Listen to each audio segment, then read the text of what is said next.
Olá, eu sou a Camila Ferreira e é com imenso prazer que trazemos para vocês aqui mais um episódio do nosso podcast Punho Cerrado, onde desta vez iremos abordar sobre as riquezas e desafios enfrentados pelas comunidades tradicionais do Cerrado.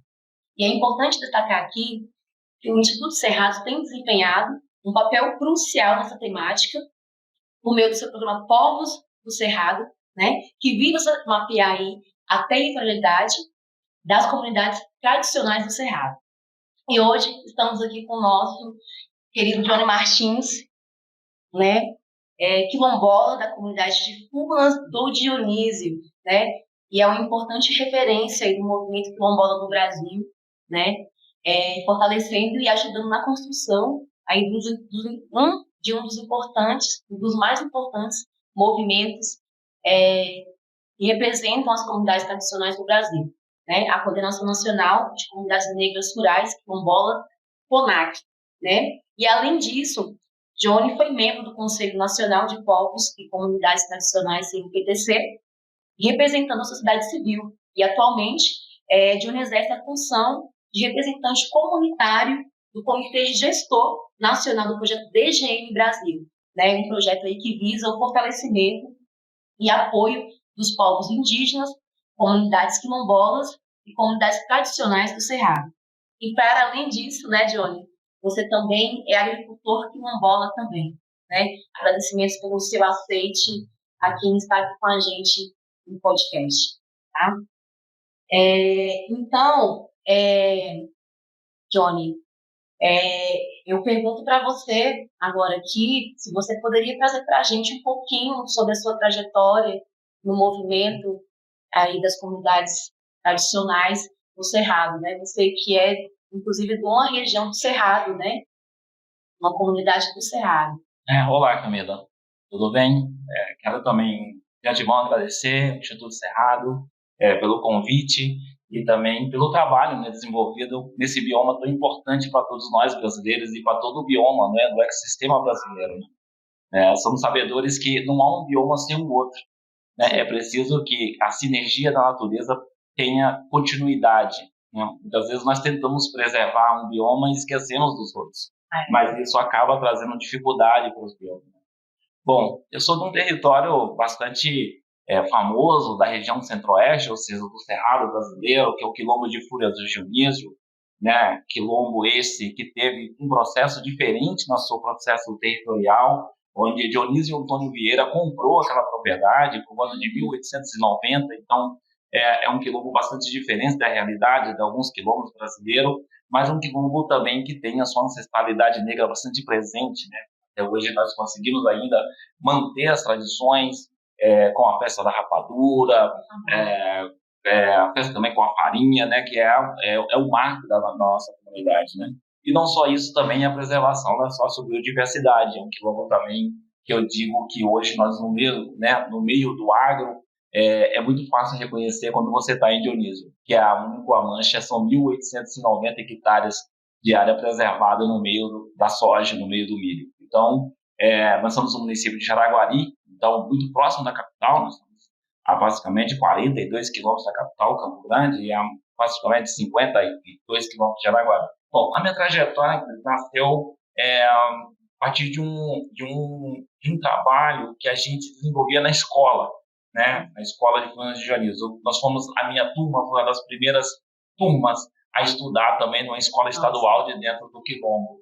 E isso trouxe muitas perspectivas para a gente, inclusive um diálogo com a Universidade Católica Dom Bosco, naquela época, na qual propôs para nós um curso, né, de agentes para comunitários naquela época, mas que trazia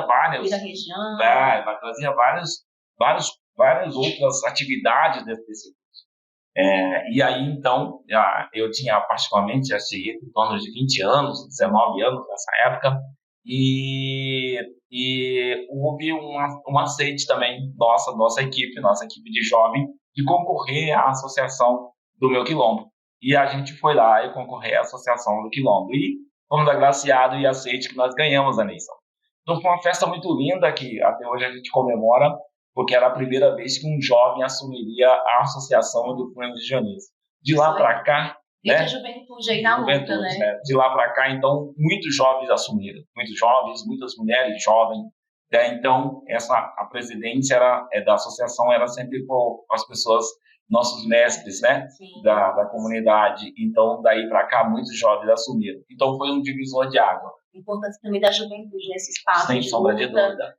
Daí, então, a partir do trabalho com a Associação de Funas Regionais em 2003, a gente é provocado também por...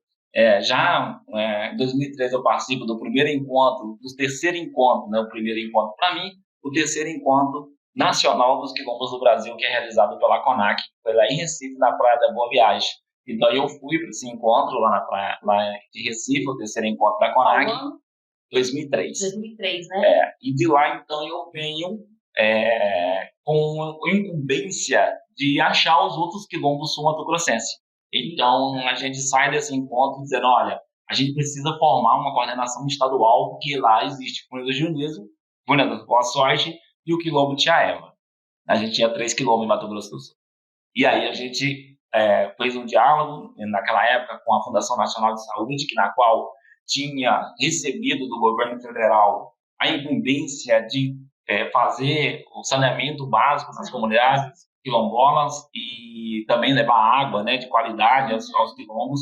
E a gente foi uma parceria com a FUNASA que proporcionou que a gente tem que achar os quilombos. Como a FUNASA, naquela época, tinha a equipe de endemias, então eles conheciam, falaram, olha, tal município eu vi uns pretos, tal município tinha mais uma região lá de negros e negras. Então, em 2005, a gente funda a Coordenação Nacional, a Coordenação Estadual das Comunidades Quilombolas do Mato Grosso do Sul. Até então não tinha nenhum tipo de movimento quilombola do estado. Em 2005, a gente funda a CONERC, e aí eu já saio da associação para ser primeiro coordenador das comunidades quilombolas de Mato Grosso do Sul. E aí a gente sai, então, de 3 comunidades, vamos para 12 comunidades no Mato Grosso do Sul. Né? Hoje são muito mais do que isso, mas naquela época a gente foi para 12 comunidades quilombolas certificadas, onde a maioria delas recebeu, de fato, água encanada, né?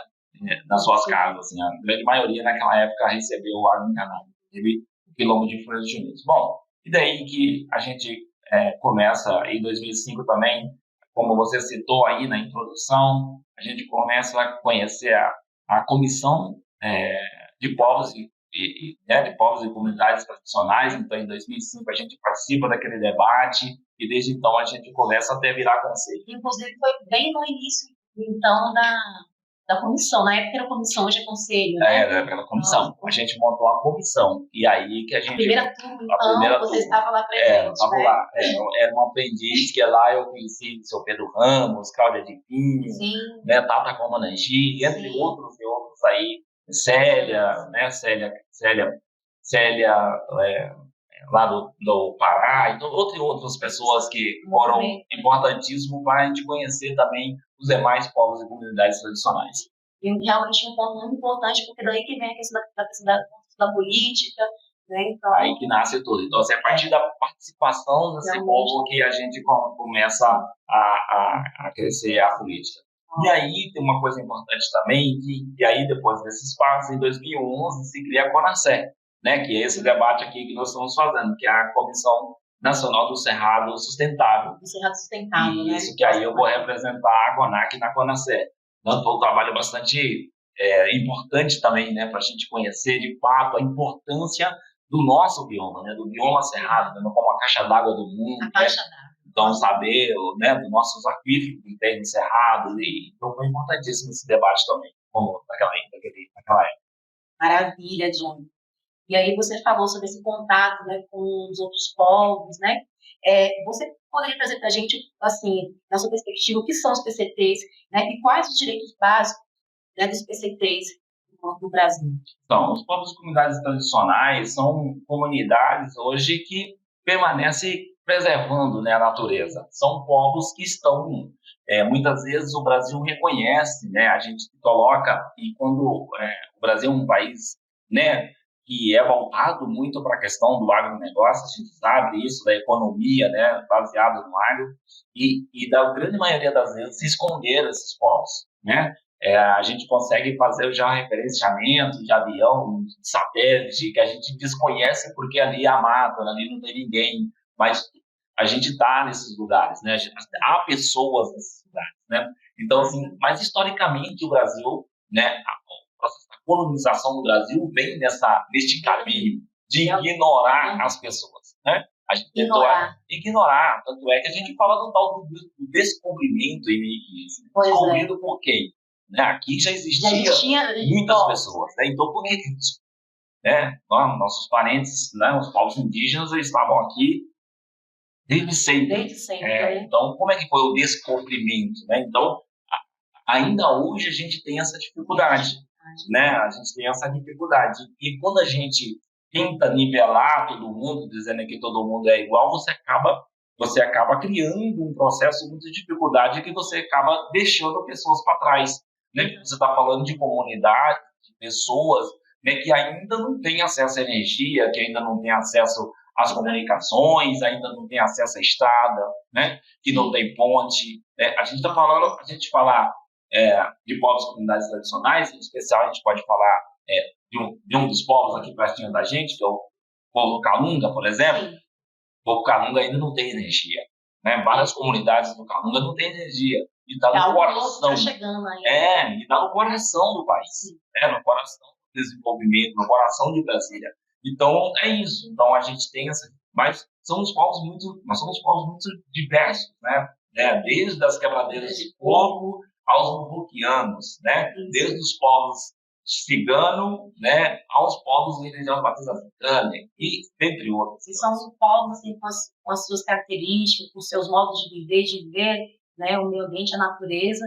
Então, a gente vê a questão do impacto também na questão cultural também, que são vários Brasis, na verdade, né? São, de dúvida, vários Brasis. E acho que é por isso que a gente tem tanta dificuldade de ser entendido, né? Porque, assim, é muito fácil você uniformizar as pessoas, e os povos comunidades tradicionais, isso é impossível, né? Isso é impossível. Até mesmo dentro, se você pegar as comunidades quilombolas, se você pegar um quilombo do sul do Brasil, um quilombo lá do semiárido, são características totalmente diferentes. E assim, a multiplicidade dentro da própria multiplicidade, né? É isso aí. Então, realmente é uma diversidade linda, se as pessoas não tivessem tão medo dessa diversidade. Exatamente. E, assim, a gente não vê isso em outros países. Assim, a diversidade que a gente tem aqui, né?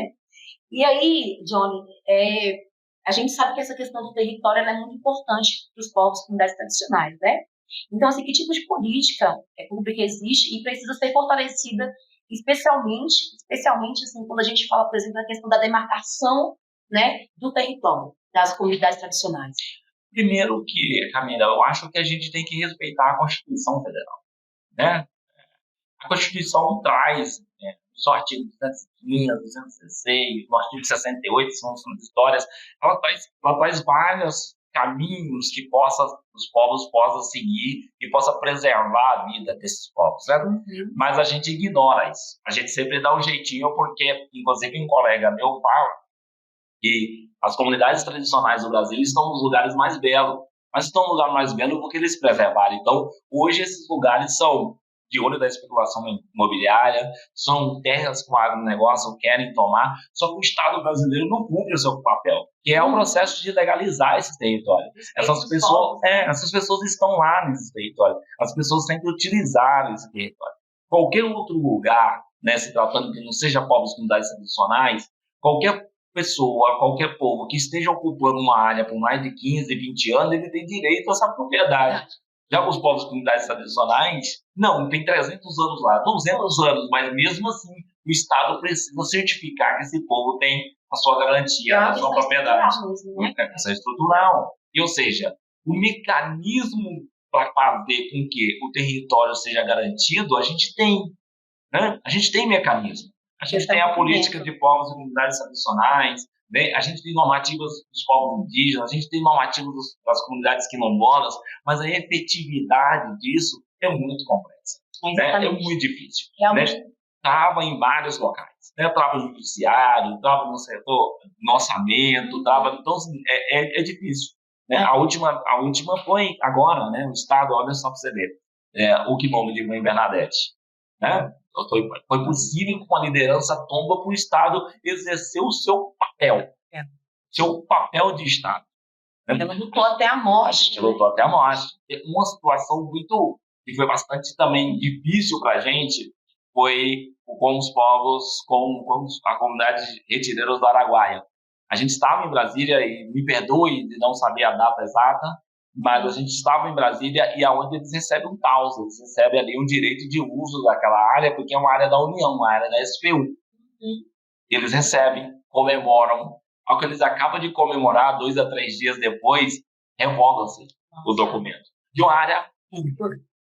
Né? De uma área pública. Então, assim, a gente vê o agro plantando arroz dentro dos rios, desviando os rios, a gente vê garimpo ilegal, a gente vê um monte de coisa. A gente viu agora, né, passando no último domingo, onde um fazendeiro jogou 25 milhões, né, de agrotóxico em cima do Pantanal brasileiro. É isso. Entendeu? Tá tudo bem. Né? Enquanto isso, a gente não consegue fazer a titulação de uma área desse mesmo, área pública.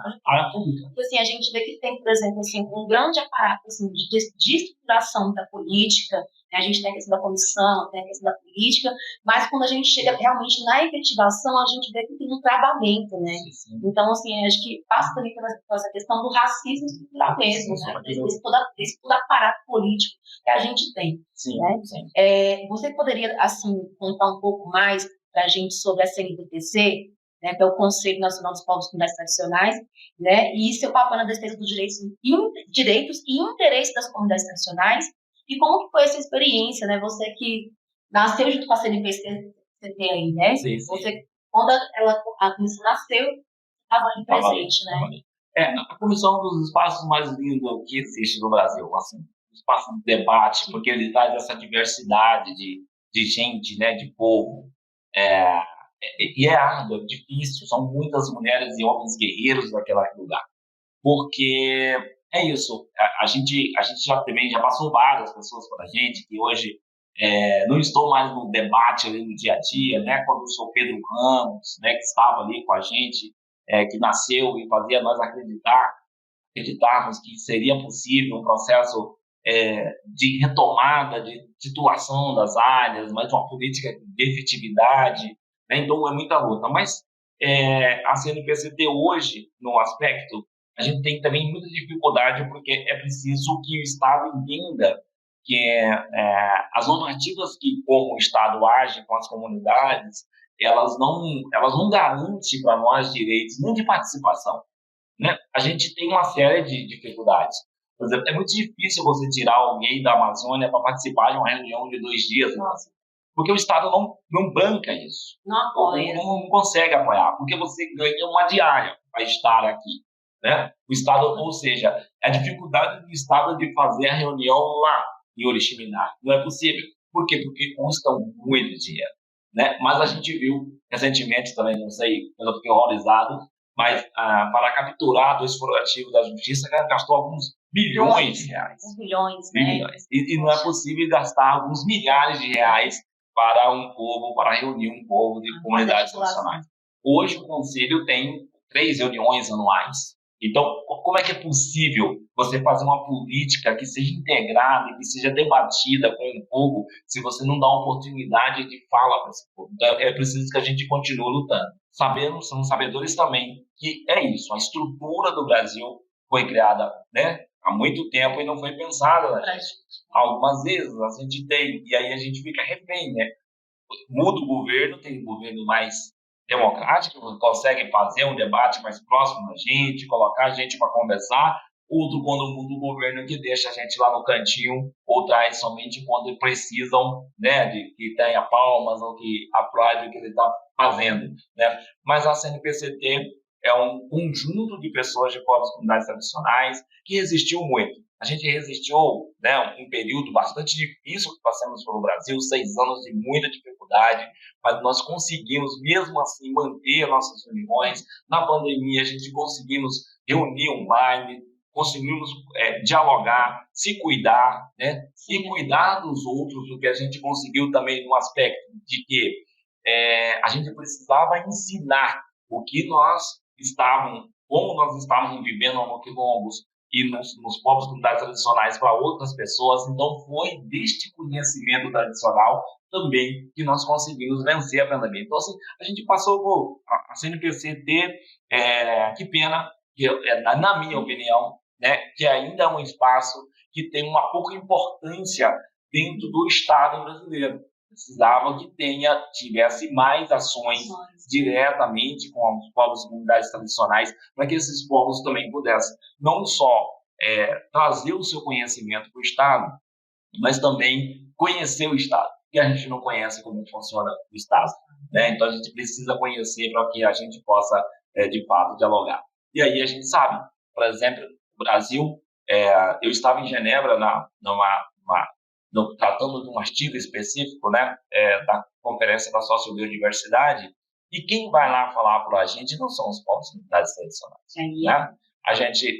Eu participei de 2 COP e você percebe que o documento brasileiro não fala da diversidade de povos que eles têm. E essa diversidade de povos que também torna o Brasil o país mais mega diverso do mundo. Então, nós não podemos achar que a natureza, que tudo que nós temos construído, que a Amazônia, que o Cerrado, que os Pampa, Pantanal, Tinga, tem gente.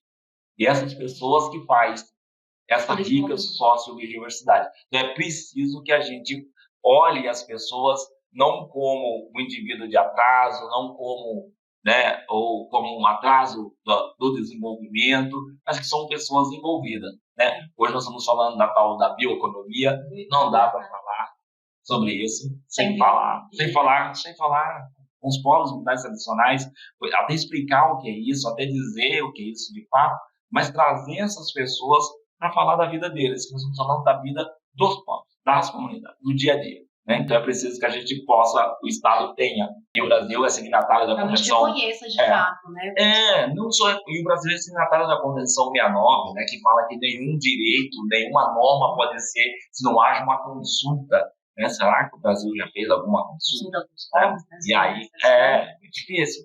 A gente lá, e aí você trouxe, né, dentro do DGM, que é um projeto apanhado pelo PIB Brasil, mas que está com o Banco Mundial e também com o CA, como a nossa agenda implementadora, uma agência de povos e comunidades tradicionais, a gente conseguiu minimamente tentar fazer consulta com os povos. Isso foi muito rico para a gente. Só que as consultas foram realizadas, mas nem tudo que saiu das consultas a gente conseguiu aplicar, porque é isso, né?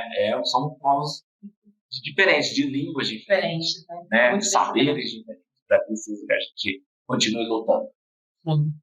E falando um pouco assim, sobre a questão, né, dos quilômetros, das comunidades tradicionais quilombolas, em relação à questão da CONAC, né, que é um importante movimento de representatividade das comunidades no Brasil. Fala um pouco para a gente como é que foi a fundação da CONAC, esse início da CONAC, essa junção dos povos de vários estados. A gente sabe que a CONAC, ela junta em mais de 20 e poucos estados dentro do seu movimento, né? Sim.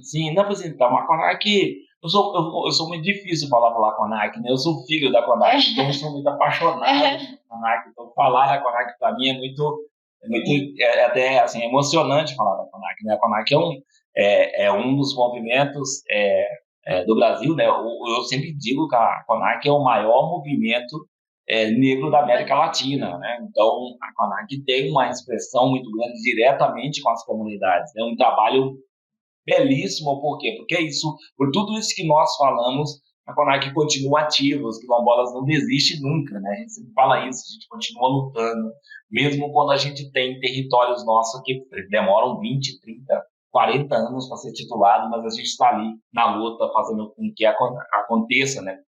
Ou tentando fazer com que aconteça. E trazendo também essa experiência nossa de modelo de governança de terra, porque as comunidades quilombolas, elas usam a terra na sua parte coletiva. Então, isso também para o Estado é meio estranho, né? Porque muitas vezes o Estado legaliza a terra para virar mercado depois. É muito fácil, você legaliza 10, 20 anos, ela volta para o mercado. os territórios quilombolas não voltam para o mercado, né? Os territórios não voltam para o mercado, porque uma terra é uma terra ali coletiva. Já bem enraizado. Bem enraizado, né? Então, a CONAC nasce... O Ivo, que é que eu respeito muito, de Vânia, eles falam que a luta dos quilombolas foi desde a chegada dos navios negreiros aqui no Brasil. Então, a CONAC é desde lá, desde então, né? A gente não tinha uma sigla. Quando a gente conheceu Brasília, aí a gente criou uma sigla. Mas a CONAC, a luta nossa, é dos nossos antepassados. Eu sou neto do São Sebastião Abadio Martins e Dona Belarmina Jerônimo do Carmo. E o São Sebastião Abadio Martins esteve aqui em Brasília após a Marcha Zumbi, nas 10. Nossa. E ele estava, então, foi quando a CONAC começou a se dialogar com a CONAC, em 1995. Em 1995, então, há esse encontro de avaliação e lá os quilombolas decidem, dizendo assim, olha, tudo bem, nós somos todos movimento negro, mas a gente vai ter um movimento negro das comunidades quilombolas. Isso deu... Nossa particularidade também. Deu algumas arranhão, mas a CONAC nasceu, né? Então, e é isso. Então, em 95, meu avô estava aqui e em 2003 eu estava no encontro na praia, lá em Recife, né? Na Praia da Boa Viagem, o terceiro encontro. Então, a CONAC é um movimento de resistência, né? Um movimento que tem...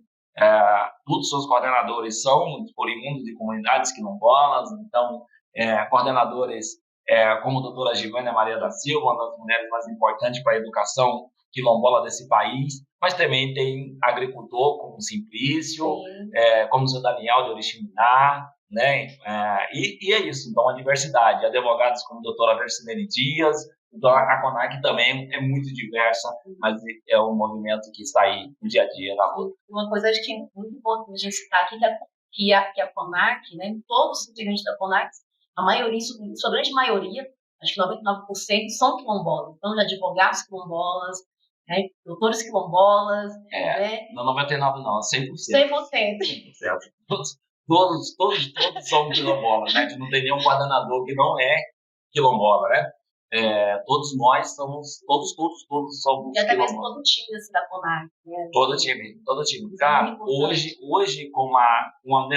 com essa visão, né? E a gente entende que o movimento também precisa se reestruturar para enfrentar o Estado de uma forma... E aí eu sempre digo isso, quando eu falo enfrentar, não me entenda uma palavra feia, eu sempre falo que o Estado brasileiro é o nosso principal aliado, né? Mas também é o nosso principal inimigo, né? Então, é uma relação de morde e assopra, né?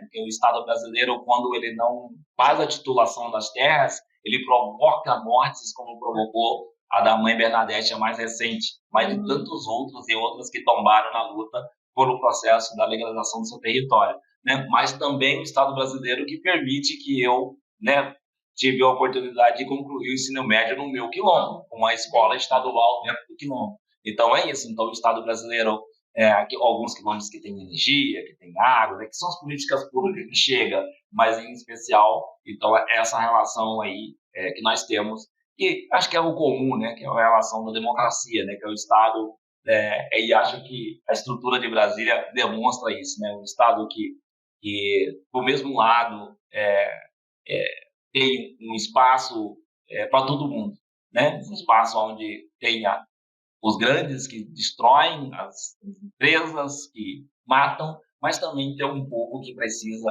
né, sempre do Estado. Sim. Johnny, o Cerrado ele é um bioma de extrema importância para o Brasil e para o mundo, mas também está sob ameaça, né, devido ao desmatamento e à expansão do agronegócio. Então, assim, como que você enxerga o impacto dessas atividades no modo de vida e na sustentabilidade das comunidades tradicionais dentro do bioma? Então, as comunidades tradicionais do Cerrado, elas não existem sem Cerrado. Toda vez que uma ave do Cerrado tomba, a gente está diminuindo a vida de uma comunidade tradicional. Impacto diretamente. Diretamente. A gente a gente é envolvido. A gente não sobrevive sem o pé do piqui. A gente não sobrevive sem as nossas águas, são nossos rios. A gente não consegue sem o Baru, sem o Jatobá. A gente não consegue, não é possível, porque o Cerrado é tudo para gente, para nós. O Cerrado está o nosso saber, o Cerrado está a nossa medicina, no Cerrado está a nossa vida está no Cerrado, o nosso céu, as estrelas, né? Então, assim, o Cerrado também tem um dos céus mais bonitos. Eu já rodei no Brasil todo e falo isso, né? Então, quem mora no Cerrado também, que tenha, pode deitar lá fora no terreiro e olhar para as estrelas, é um dos céus mais bonitos do Brasil. Então, o Cerrado é isso, a nossa nascente. Então, toda vez que a expansão do agronegócio, e eu percebo muitas vezes, e eu falava isso lá na Conacé, quando a gente falava, né, da nossa luta para impedir o desmatamento, e eu moro próximo à BR-163 e pegava ela algumas vezes para ir para a escola, quando eu estava em Jaraguari, e eu sempre falava, toda vez que eu vejo uma grande máquina em cima de uma carreta, eu falo assim, o Cerrado está sendo destruído, né? E aí você pega, se você pegar o comércio de máquinas grandes no Brasil, eu estou falando de máquinas pequenas e grandes máquinas de destruição, elas é um comércio bastante ativo, né? E parece, e eu sinto isso como serradeiro, que há uma autorização, né? Para que o cerrado seja destruído. Você está falando assim, uma autorização. Há uma autorização. E por mais que a gente lute, por mais que a gente tente, mas a gente todo dia, quando a gente está no cerrado, você sabe de alguns lugares que está sendo destruído, né? A gente sabe de lugares que está sendo destruído aqui, na Chapada dos Veadeiros, a gente sabe de lugares que está sendo destruído em Mato Grosso do Sul, a gente sabe de lugares que está sendo. Ele tem uma rede de comunicação aí. Sem sombra de dúvida, a gente sabe, né, a autorização do Mato Piba, hoje um dos cerrados, acho que mais preservado, eu não sei se tem pesquisa para isso, mas era um dos cerrados, né, dali do Piauí, por exemplo, mas hoje que está sendo destruído, né, totalmente destruído, o cerrado piauiense, e todos os dias, e em busca de um comércio que eu não sei para quem é. E me preocupa muito, Camila, quando eu falo da destruição do cerrado, porque eu via muitas histórias, meu pai me contava, que o pai dele contou. Por exemplo, aqui o meu pai contava que aqui existia uma água limpa, aqui tinha um coriço d'água, que ele bebia água. Meu pai me contava que o avô dele tinha contado para ele. Eu posso contar para o meu filho. Eu vi água que hoje meu filho não vê. Então, qual é a diferença? A diferença é que as águas, e muitas vezes as pessoas ficam falando que é um processo muito natural, né? Que vai secar o rio, que a água muda de curso. Mas a gente estava falando de 2 gerações que bebeu água dessa nascente. Eu estou falando de questão de 20, 30 anos, ou 20 anos atrás, 12 anos atrás, que se secaram. Então, a velocidade do processo da escassez da água é muito mais rápido do que no passado. E isso é culpa de quem? Né? Não dá. E as águas nossas estão contaminadas. Não é possível, né? Não é possível que as pessoas não vejam isso. Inclusive, a gente está fazendo um debate que você tem hoje um processo do agro que é o plantio direto no cerrado, né? Porque plantio direto no cerrado, isso vai trazer menos agressão ao solo, menos efeito estufa, mas as áreas que plantavam, que precisava, naquela época, que as pessoas precisavam fazer mais tratativa, mais destruição no processo de arar a propriedade, hoje eles fazem menos, é verdade. Mas, em compensação, eles gastam muito mais veneno, né? Porque a contaminação é muito maior do solo. E aí a recuperação, se isso é possível, né? Tem venenos, nós usamos no Brasil, a sociedade não sabe disso, mas o Brasil usa veneno que é proibido na Europa. No Brasil é autorizado. Olha a loucura. E é autorizado passar de avião. Pelo próprio Estado. Olha o tamanho do nosso desafio. Como é que você pega um país tão mega diverso como o nosso, na qual é um país importantíssimo nas COPs, mas em compensação é autorizado nós usar veneno que é impedido nos países da Europa, não pode. E aqui a gente usa milhões de litros e está tudo bem. Então, diante desse cenário atual, quais as medidas você considera essenciais para garantir a proteção e a sustentabilidade das comunidades tradicionais, principalmente no Cerrado, né, levando em conta os desafios enfrentados como o desmatamento e a expansão agrícola, né, isso exatamente que você trouxe aqui para a gente agora. Né? Então, o Estado precisava legalizar todos os territórios de povos comunidades tradicionais do Brasil, né, entender que a diversidade desses povos é importantíssima, né, dar condições para que essas pessoas continuem nos seus territórios, vivendo, né, de verdade, direito à vida. Então, se o Estado brasileiro cumprisse o que correge a Constituição Federal, tudo estaria perfeito. Então, assim, é preciso que as comunidades tradicionais do Cerrado permaneçam no Cerrado. Só assim a gente não vai ter esse aquecimento, né, que a gente vem vivendo, essas mudanças de temperatura que a gente vem vendo, a perda do conhecimento tradicional, né, que a gente vem tendo. Eu aprendi com uma boa caminhada aqui, a gente iniciava um ano chamando uma contagem de janeirinho. Sabe? Contagem de janeirinho? Janeirinho. Já ouviu falar sobre isso na agricultura? A gente era assim, a gente tem os 12 primeiros dias. Qual desses dias chovesse, era aquele mês ia ser um mês de chuva. Entendeu? Então... Mês 5. Então, mês 5. Dia 5. No mês 5, maio, ia chover. Ia chover. Então, a gente tinha... E é certeiro? Era certeiro, assim como o calendário lunar, é muito certeiro. Hoje, a gente não tem mais. Estão mexendo com o tempo, né? Estão mexendo com o tempo. A gente não tem mais. A gente não consegue mais. Né? A gente acabou de ter uma temporada no Cerrado Piauiense, por exemplo, que a gente fala que a gente chama de inverno, que foi um inverno sem alimento. Porque passou, as pessoas não acreditou mais que era possível fazer plantio. A chuva veio depois. A chuva que era acostumado vir entre o início de janeiro até março, começou no final de fevereiro. Então as pessoas não plantavam, as pessoas não têm. Então choveu muito, mas não tem alimento. Por quê? Porque há esse desequilíbrio total da natureza. E mexe totalmente com os modos tradicionais, né? Totalmente. Você vai ter... E aí o que acontece? Quem lucra com isso? O agro. Sabe por que eles lucram com isso? Porque a gente tem tradição de comer milho no São João. Quem vai nos entregar o milho verde em São João? Ficamos dependentes mesmo. Quem tem pivô. Quem tem uns grandes empreendimentos de irrigação. As comunidades tradicionais não têm irrigação, porque a irrigação é caro. Só teria se o Estado bancasse, não banca. Então, a gente vai viver refém. A gente vai comer semente transgênica, a gente vai comer veneno, né? Para manter as nossas tradições religiosas. Olha só o tamanho da nossa confusão. E aí o Estado age dessa forma há muito tempo, desde quando o Estado resolveu distribuir sementes. É uma briga que eu tenho com o Estado há muito tempo, né? O Estado contaminou as sementes crioulas das comunidades tradicionais. Né? O Estado contaminou, só que ninguém fala sobre isso. O Estado ignora isso, mas contaminou. Hoje, quem tem uma semente crioula é as grandes...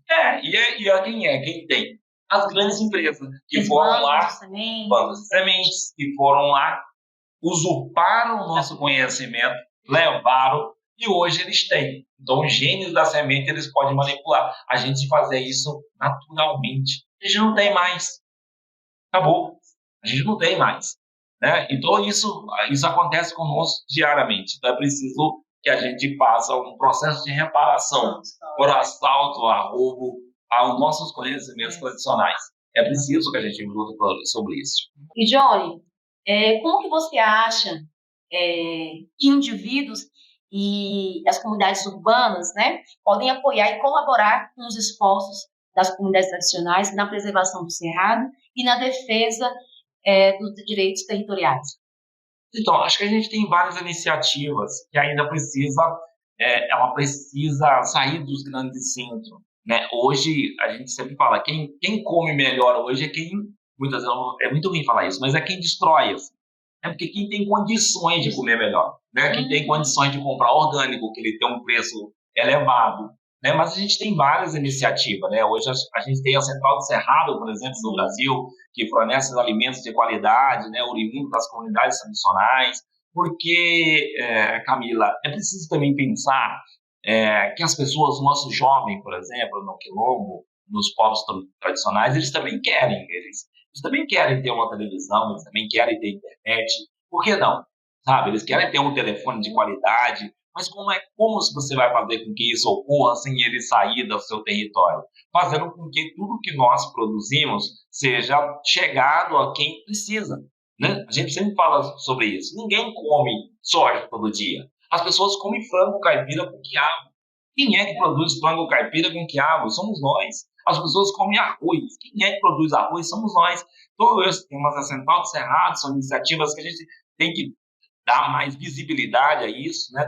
A gente tem também o MST também, que a gente sabe, né, que hoje já tem um trabalho bastante formado nessa área. Então a gente tem que buscar meios de fazer com que a produção das comunidades tradicionais possam chegar nas pessoas e a gente construir uma narrativa para que as pessoas conheçam os povos comunidades tradicionais. Também no Brasil, no mundo, né, a tecnologia fez com que a gente repetisse muito o que o robô fala. Então, quem tem dinheiro paga uma coisa que é para acontecer e essa coisa vira verdade, né? Todo mundo vai falando, vai falando, vai falando. Então, até parece que as pessoas, não, quando a gente vê um campo verdinho, plantado de soja, a gente acha lindo. Uma máquina daquela, mas está produzindo o quê?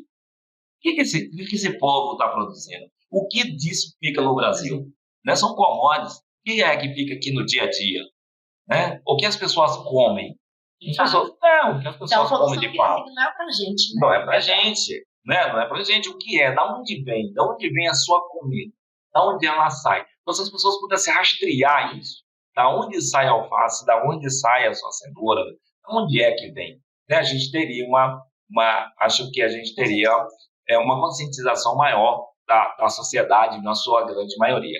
Há um esforço, inclusive do governo brasileiro, né, com selos agora, né, de rotular os produtos que vêm oriundos das comunidades tradicionais, em especial das comunidades quilombolas, mas é preciso também um esforço bastante grande de valorar o conhecimento tradicional, de fazer com que essas pessoas consigam escoar sua produção, porque como é que os calungas tiram a sua produção? Como? Então, assim, esse é o Estado. A gente não tem condições de fazer estrada, a gente não tem condições de ter armazenamento desses produtos. Então, assim, tem que ter um esforço muito grande do Estado para fazer isso. Senão acaba a gente virando refém. E aí, uma vez eu recebi eu estava criticando, olha só para você ver que o Brasil é lindo, eu criticando, porque eu moro a 40 quilômetros da capital, né? Eu sou um quilômetro privilegiado, 40 quilômetros da capital, de Mato Grosso do Sul. E eu estava criticando os atravessadores.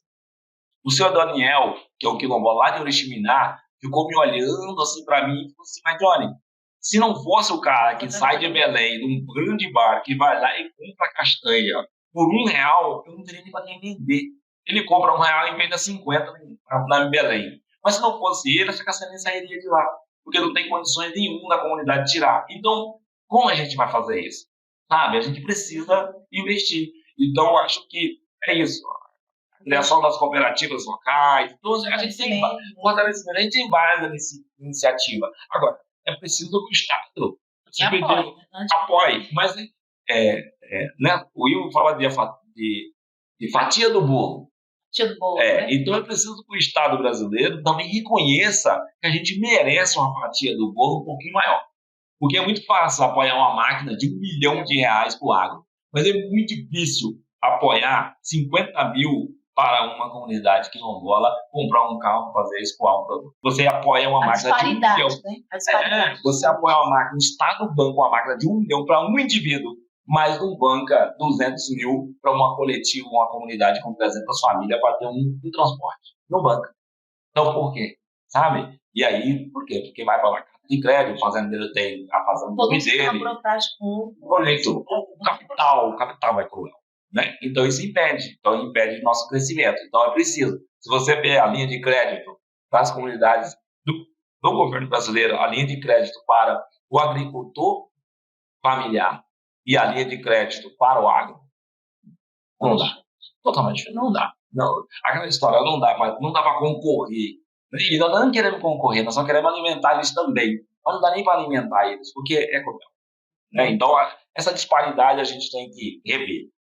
Agora, como rever? É com leis, né? Mas, infelizmente, a maioria dos nossos parlamentares são ligados ao agro, que é quem banca a política. Então, eles estão lá por interesse deles, não pelo nosso. Né? Nós só somos os pobres brasileiros que vão lá exercer a sua função, né, da democracia. Realmente, assim, a gente vê, assim, apesar de todos esses entraves, né, o poder do movimento mesmo. porque eu acho que todas essas conquistas, os avanços que a gente tem, é realmente devido realmente à luta, à resistência e existência dos povos tradicionais, né? Sem sombra de dúvida, Camila. É por isso que eu falo para você que tanto os movimentos sociais no Brasil são movimentos muito aguerridos, muito guerreiros, porque todo dia a gente deita perguntando se vale a pena a luta e acorda todo dia querendo lutar, dizendo assim, olha, vale a pena. Né? Nem que vale a pena, mas assim, eu preciso mudar, transformar isso. Né? Muitas vezes o que a gente está semeando na guerra a gente não vai colher. Né? Mas como agricultor, a gente sabe disso, né? Que tem muitas sementes que a gente está semeando, mas que a gente não vai colher, mas que o futuro, né? Os nossos netos vão colher aquilo que a gente está plantando hoje. Então é preciso semear. E a gente continua nesse trabalho, né? Assim, com os deuses e as deusas aceitarem e quiserem que a gente permaneça. Johnny, muito obrigada pela sua presença aqui no podcast Punho Cerrado. E assim a gente dá um encerramento a esse episódio. E não deixe de acompanhar, então, as nossas redes e os nossos episódios também, que estão por vir aí também. Jones, agradecimento. Opa, obrigado, Camila. Até breve.